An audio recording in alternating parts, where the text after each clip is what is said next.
Mas aí, agora eu vou te falar uma experiência que eu tive lá no Egito, Paulo. Eu vou... e foi até uma pergunta que eu fiz pro egiptólogo.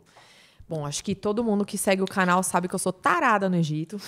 Tem tudo. Também, Aproveita para muito. comer aí que eu vou contar essa história que mexeu muito comigo. Eu sempre fui apaixonada pelo Antigo Egito. Tanto que eu tinha medo de visitar o Egito e me decepcionar. Chegar lá e ver que tudo ficou comercializável, aquela coisa meia materialista. Qual das 3 pirâmides você prefere? Que você gosta mais? Qual das 3? A de Kelps. E quando eu fui pra lá, eu fui meio que preparada pra me decepcionar. Eu falei, eu vou chegar aqui, não vai ter o Antigo Egito, não vai ter... Tudo bem, eu sabia que não ia ter faraó, múmia, gente. Eu sei que não é a mesma coisa. Só que eu falei, às vezes a cultura antiga não tem mais. Dito e feito. Hoje, lá no Egito, moram árabes, muçulmanos e só. Não tem o povo egípcio mesmo. E assim, eu conversei bastante com o egiptólogo e ele falava muitas coisas incríveis que eles faziam lá. A história de Ísis, de Osíris, de Hatshepsut, Horus, Sete, todos esses deuses, a Hathor, todos. São histórias que mexem muito. E eu perguntei para ele, né? Eu falei, caramba... Se o Egito tinha um povo tão evoluído a ponto de fazer uma pirâmide, porque eu não sei se você sabe, mas até hoje não conseguem reproduzir pirâmide como tem lá no Egito. Não conseguem. O negócio é monstruoso. Eu sabia que era grande, mas quando eu cheguei, dá até tontura olhar pro topo, assim, é muito grande. E eu sou grande, hein, pra eu achar que o negócio buscar é os grande. livros de J.J. Benítez, já que você tem essa paixão aí por exemplo, esse enigma das pirâmides, Sim. Que você vai ver o que tem no mundo de coisa enigmática que não tem explicação nenhuma e não vai ter nunca. Não vai. E aí eu cheguei lá, eu toda apaixonada, eu falei pro egiptólogo, eu falei, caramba, mas se o povo egípcio era tão evoluído, pra onde eles foram parar? Onde eles foram parar? Por que parou, assim, as pessoas, os egípcios não acreditam mais nos santos, né? Que são esses deuses. Que hoje é o santo... mas na época eram considerados os deuses, né? Osíris, Ísis e tal. Como que isso acabou da noite para o dia? Porque foi da noite para o dia que isso mudou lá no Egito. Eu falei, não tem mais nenhum egípcio assim que acredita nessa que os cristãos falam que é paganismo, mas não, é nesse politeísmo. A louca. Politeísmo. Aí ele virou para mim e falou assim, Tabata, até nós que somos egiptólogos e estudamos a fundo tudo isso, a gente se decepciona porque os santos e os deuses egípcios, na época, eram uma forma do governo manipular o que era certo e errado para a humanidade. Então ele falou assim, se chegasse o faraó e falasse assim, você não pode matar o seu amiguinho, a pessoa escolheria seguir aquilo ou não.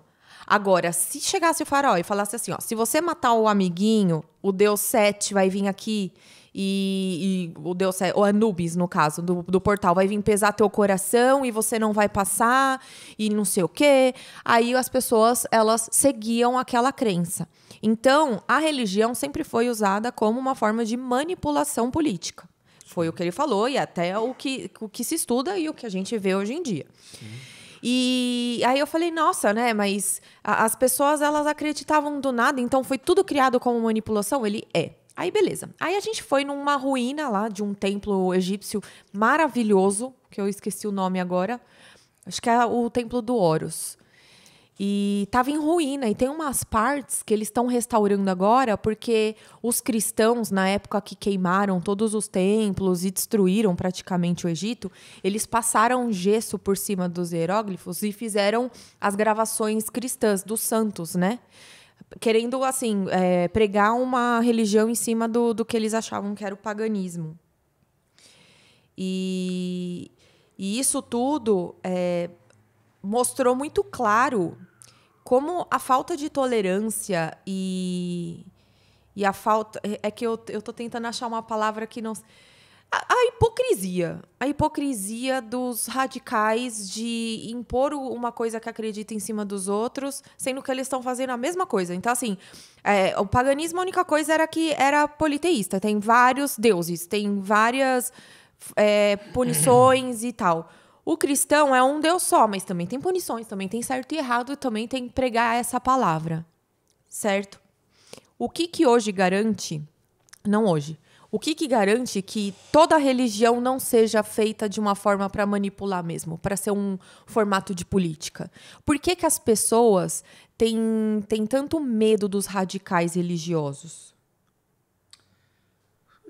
A pergunta, você respondeu a pergunta, você se respondeu com a própria pergunta.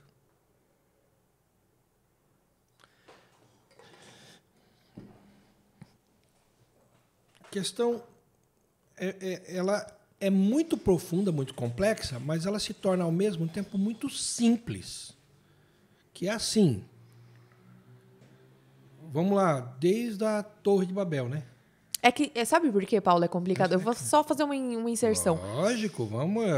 Que você tá falando, minha cabeça também fica fritando.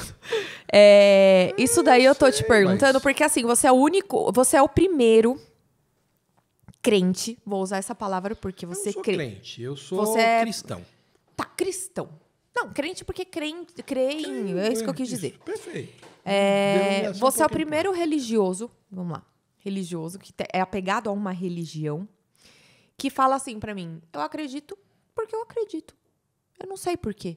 Porque é isso que eu tô querendo dizer, assim, dos radicais. Porque as pessoas, hoje em dia, elas não falam assim, eu sou espírita, ou eu sou católica, porque eu sou, que nem você tá me falando. Porque eu acredito, eu tenho um amor e acabou. Acabou aí. A fé acaba em si.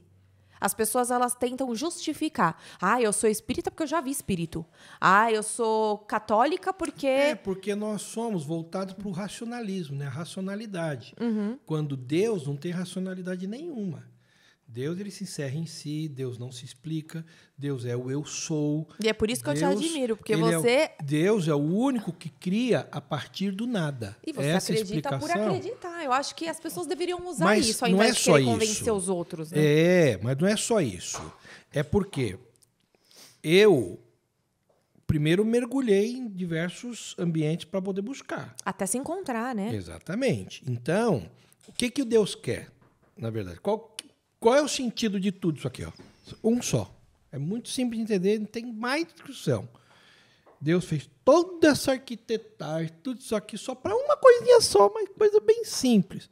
Para você falar, eu reconheço que o Senhor é o dono de todas as coisas.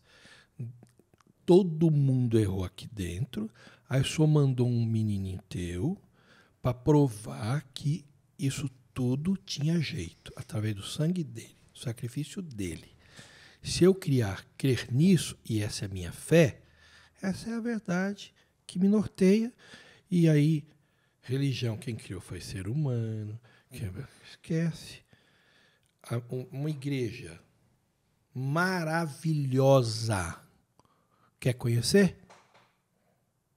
Quer conhecer, Reno? Uma igreja maravilhosa? É conversar com Deus antes de dormir? Está dentro de você.